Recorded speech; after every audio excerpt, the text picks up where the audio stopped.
If you live in California, Texas, or Florida, I've got bad news.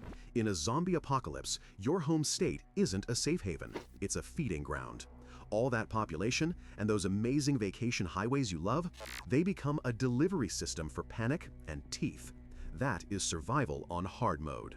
Tonight, we're ignoring the "I'll just figure it out" fantasy. We are ranking the top 5 states where a father can actually protect his family in a real zombie outbreak. Hit subscribe if you want your family to see day 30. We are rewriting your survival map right now. Number 5, West Virginia.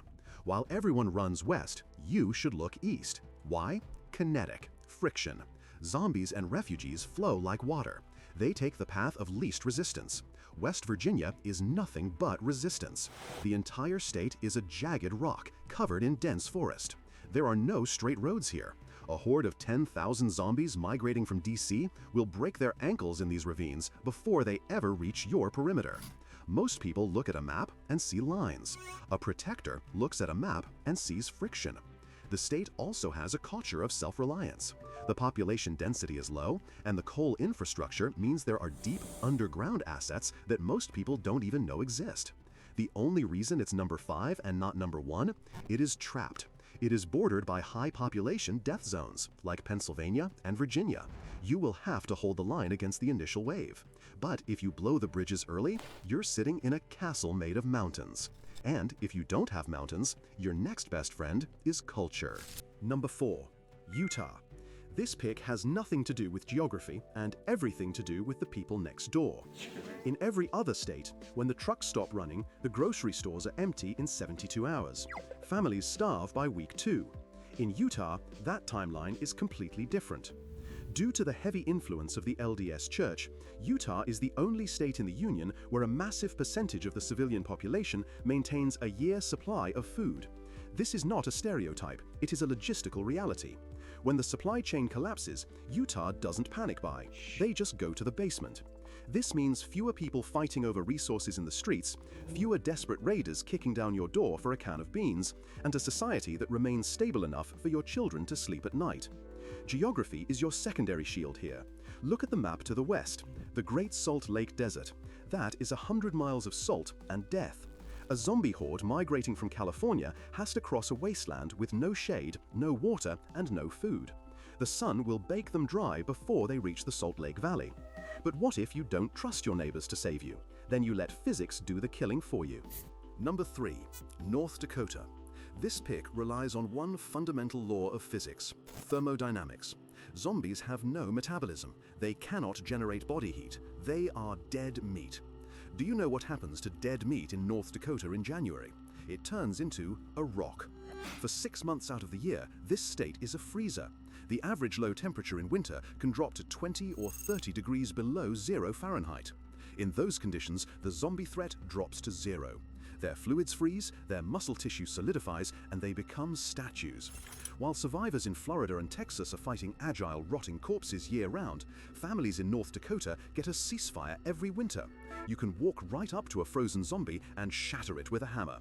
This seasonal pause allows you to sleep soundly, travel safely, and build the fortifications your family needs without being harassed.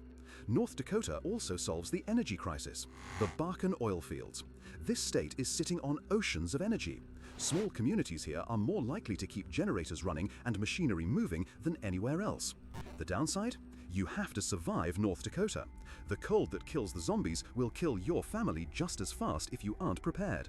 But as we always say, cold is a physics problem. Zombies are a chaos problem. I can solve a physics problem. I can build a fire. I cannot predict a horde. I'll take the cold. But if you want the odds completely on your side, nothing beats simply not being on the map in the first place. Number 2, Wyoming. If you want to survive a viral outbreak, the best strategy is simply not to be where the virus is. Wyoming is the masterclass in invisibility. This state has the lowest population in the lower 48. We are talking about fewer than 6 people per square mile. There are entire counties in Wyoming with more antelope than human beings. In a zombie apocalypse, the equation is simple. Zombies equal people. Fewer people means fewer zombies. If the entire population of Wyoming turned infected overnight, you could still drive for hours without seeing one. This low density solves the radar problem too. On the East Coast, if you light a fire, someone sees it. In Wyoming, you can hide your family in a valley and remain invisible for years. Wyoming is also an energy fortress. It is the largest coal producer in the US. While the rest of the world goes dark, the small, localized power grids in Wyoming, run by coal and wind, have the highest probability of staying online.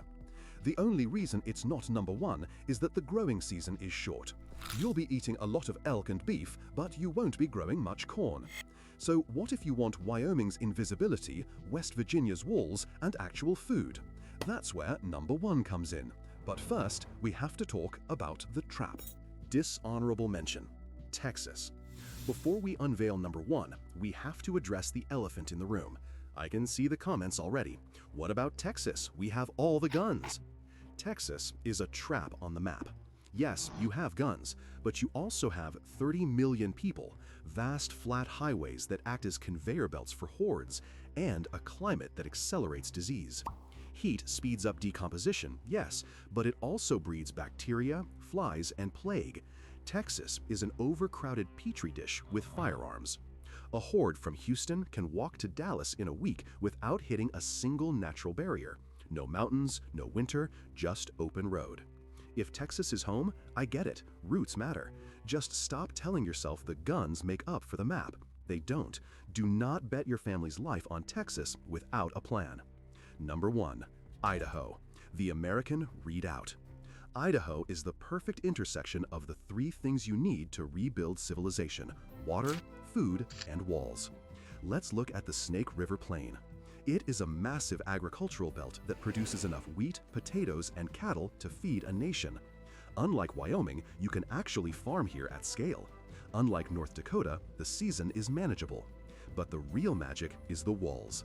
Idaho is surrounded by some of the most impassable wilderness on the North American continent. To the east, the Rockies. To the west, Hell's Canyon, which is deeper than the Grand Canyon. It is a natural castle. It is shielded from the refugees of the Pacific Northwest by the Cascades and hundreds of miles of nothing. It is shielded from California by the deserts of Nevada. Idaho also has massive hydroelectric power. Over 50% of the state's power comes from dams. Dams are passive. They don't need coal trucks or pipelines. As long as the river flows, the lights stay on. In Idaho, you have the low population of Wyoming, the defensive terrain of West Virginia, and the food production of the Midwest. It is the fortress for a reason. If you want to survive the first night, go to a bunker. If you want your grandchildren to survive, go to Idaho. The lesson. Now, most of you aren't packing up and moving to Idaho next week. That's fine. The real lesson here isn't go buy a farm in the redoubt. The lesson is to grade your own area on the same four axes: friction, food, density, and power. If you can't change the state, you change your position inside it. Find the kinetic friction in your county. Find the low density. Stretch your food buffer. Get as close as you can to a passive or local power source. That's how you turn hard mode into something your kids can actually survive. Now, I want to hear from you. I know that Texans are already typing their angry comments. Go ahead, tell me why I'm wrong. If you had to pick one state to make your last stand, where is it and why? If you found this useful, hit the like button so YouTube keeps feeding you competence instead of fantasy. And if you are thinking of driving your family to one of these states, you need to click this video right here next, because most bug-out trucks are actually rolling coffins, and I walk through exactly how to tell the difference before you put your kids in the passenger seat. I'll see you in the archives.